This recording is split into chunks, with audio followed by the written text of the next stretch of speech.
Good morning friends. Optical fibre series के video को आगे बढ़ाते हुए आज के इस वीडियो में हम लोग जानेंगे कि आप किस तरह से अपने प्रोजेक्ट के अंदर एक राइट एसएफपी का सिलेक्शन कर सकते हैं। सो वीडियो को लास्ट तक जरूर देखिएगा ताकि आप भी अपने प्रोजेक्ट के अंदर बहुत ही आसानी के साथ एक राइट एसएफपी का सिलेक्शन कर सके। लास्ट के वीडियो में हम लोगों ने एसएफपी के बारे में डिटेल्स में जाना था। अगर वो वीडियो अभी तक आपने नहीं देखा है तो उस वीडियो का लिंक आपको डिस्क्रिप्शन में मिल जाएगा, आप वहां से जाकर उस वीडियो को देख सकते हैं।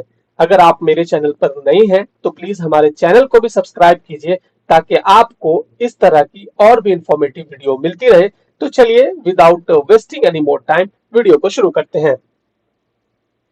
चलिए सबसे पहले एक बार और एसएफपी को समझ लेते हैं कि एसएफपी क्या होता है।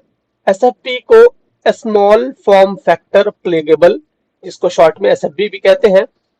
एसएफपी का इस्तेमाल फाइबर कनेक्शन के साथ साथ हम इसका इस्तेमाल कॉपर कनेक्शन के लिए भी करते हैं।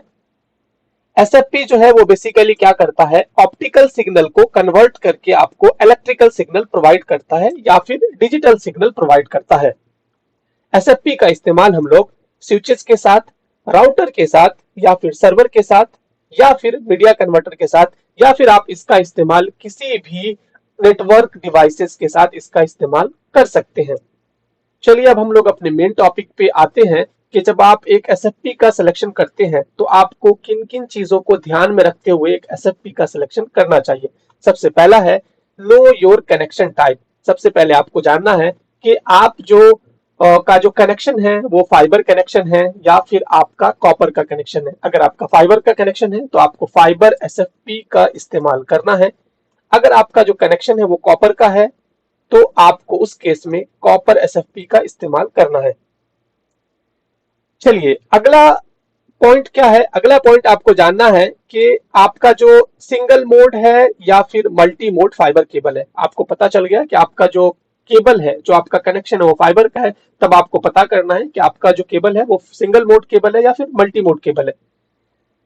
सिंगल मोड केबल है वो कैसे पहचानेंगे? सिंगल मोड केबल को पहचानने के लिए जो सिंगल मोड की जो केबल होती है वो येलो कलर की फाइबर केबल होती है। सिंगल मोड फाइबर केबल, आपको जहां भी येलो कलर की फाइबर केबल दिखे आपको समझ जाना है कि वो जो है सिंगल मोड फाइबर केबल है।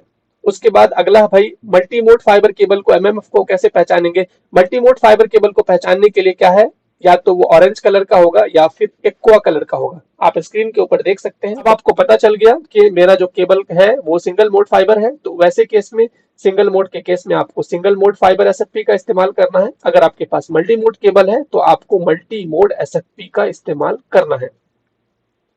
उसके बाद अगला क्या हमें जानना जरूरी होता है, उसके बाद आपको जानना है सिंगल फाइबर एसएफपी या डबल फाइबर एसएफपी। आपको ये भी चेक कर लेना है कि जो आपके साइट पे सिंगल फाइबर आ रहा है केबल या फिर डुअल फाइबर केबल आ रहा है। नॉर्मली जब आप नए प्रोजेक्ट का डिजाइन करते हैं तो वहां पर हम लोग डबल फाइबर का इस्तेमाल करते हैं, बट अगर आपका कोई पुराना साइट है, आपका कोई मेंटेनेंस साइट है, तो हो सकता है आपको वहां पर सिंगल फाइबर कनेक्शन देखने के लिए मिले। अगर आपका सिंगल फाइबर है तो उसके लिए आपको घबराने की जरूरत नहीं है। मार्केट में सिंगल फाइबर एसएफपी भी अवेलेबल है। ये देखिए इस तरह की कुछ सिंगल फाइबर एसएफपी है, तो आप इस सिंगल फाइबर एसएफपी का इस्तेमाल कर सकते हैं। अगर आपके पास डुअल है या फिर अगर आप नया प्रोजेक्ट डिजाइन कर रहे हैं तो फिर वहां पे तो टेंशन लेने की जरूरत नहीं है। आपको इस तरह का डुअल फाइबर एसएफपी का आपको इस्तेमाल करना है, उसका आपको सिलेक्शन करना है। उसके बाद अगला हमारा आता है नो योर कनेक्टर टाइप। आपको ये चेक कर लेना है कि आप जो कनेक्टर का इस्तेमाल करने वाले हैं या फिर आपके एग्जिस्टिंग साइट पे वो कनेक्टर है या वो एलसी कनेक्टर है क्या। अगर एलसी कनेक्टर है तो आपको एलसी कनेक्टर वाली फाइबर एसएफपी का इस्तेमाल करना है। नॉर्मली जो इन दिनों एसएफपी का इस्तेमाल होता है उसके अंदर एलसी कनेक्टर, जिसे हम लिटिल कनेक्टर या फिर रिसेंट कनेक्टर कहते हैं, उसका ही आमतौर से इस्तेमाल होता है। अगर आपके पास एससी कनेक्टर है जिसको हम स्क्वायर कनेक्टर बोलते हैं, इसका इस्तेमाल बहुत ही कम पुराने जो डिजाइन है वहां पर होता था। अगर सपोज दैट आपके पास एससी कनेक्टर है तो आपको क्या करना है, एससी कनेक्टर वाली जो फाइबर एसएफपी है आपको वो वाली फाइबर एसएफपी का सिलेक्शन करना है। अगर आपके पास RJ45 कनेक्टर वाली है तो आपको RJ45 कनेक्टर वाली एसएफपी का इस्तेमाल करना है। लेट सपोज हो सकता है एक सिनेरियो ऐसा भी हो कि आपके साइट पे, आपका पुराना मेंटेनेंस साइट है, वहां पर जो पैच कॉर्ड लगे हुए हैं फाइबर केबल के साथ, वो आपका एलसी कनेक्टर लगा हुआ, एससी कनेक्टर लगा हुआ है। तो वैसे सूरत में आप क्या करेंगे, और आपको मार्केट में एससी कनेक्टर मिल भी नहीं रहा है, तो आप सिंपली क्या करेंगे, जो फाइबर केबल के साथ आपका पैच कॉर्ड लगा हुआ है, उस पैच कॉर्ड को वहां से रिमूव कर देंगे। आपको मार्केट से एक एलसी पैच कॉर्ड लेना है और फिर उसको फाइबर केबल के साथ स्प्लाइस कर लेंगे।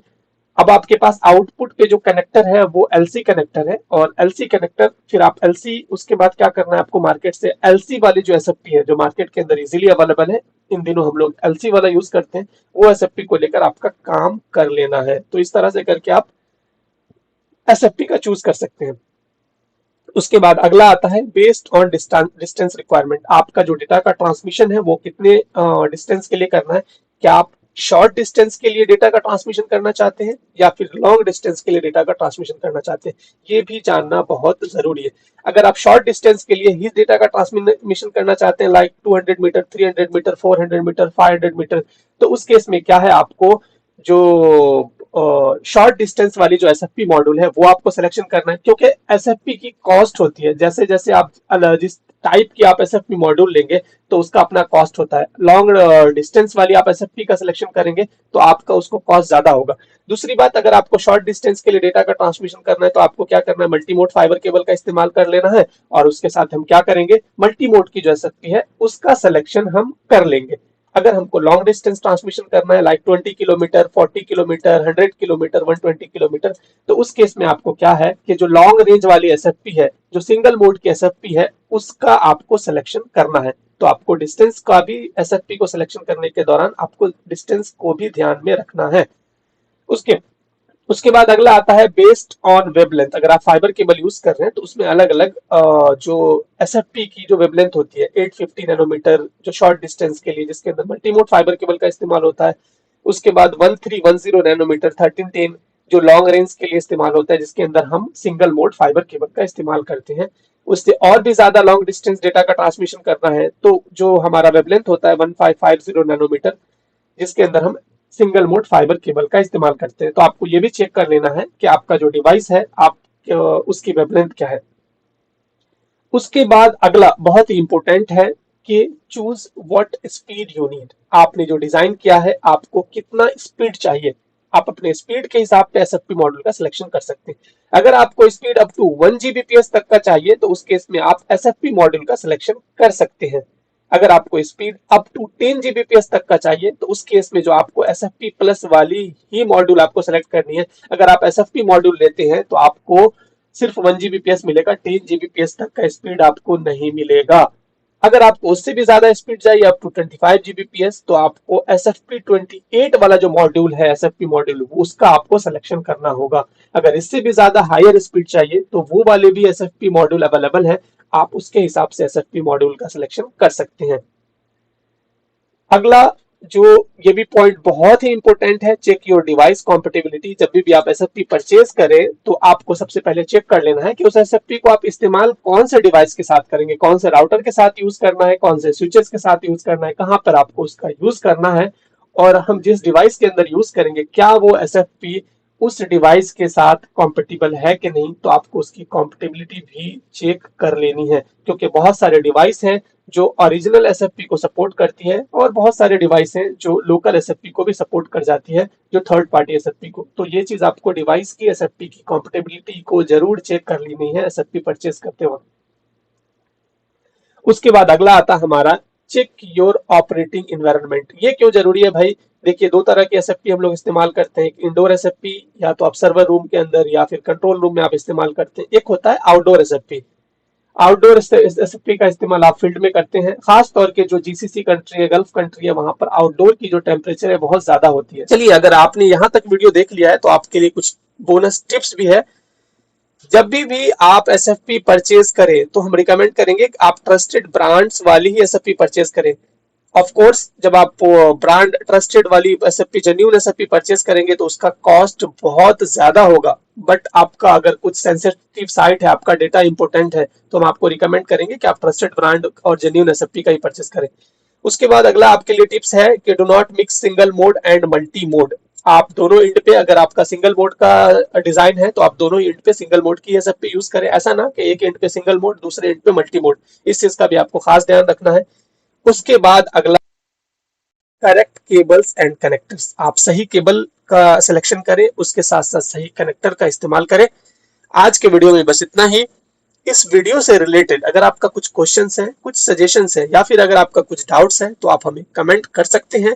आई होप ये वीडियो आपको अच्छी लगी होगी। अगर ये वीडियो अच्छी लगी तो वीडियो को लाइक कीजिए, चैनल पर नए हैं तो चैनल को सब्सक्राइब कीजिए। मिलते हैं इसी तरह के इंफॉर्मेटिव वीडियो के साथ, तब तक के लिए गुड बाय।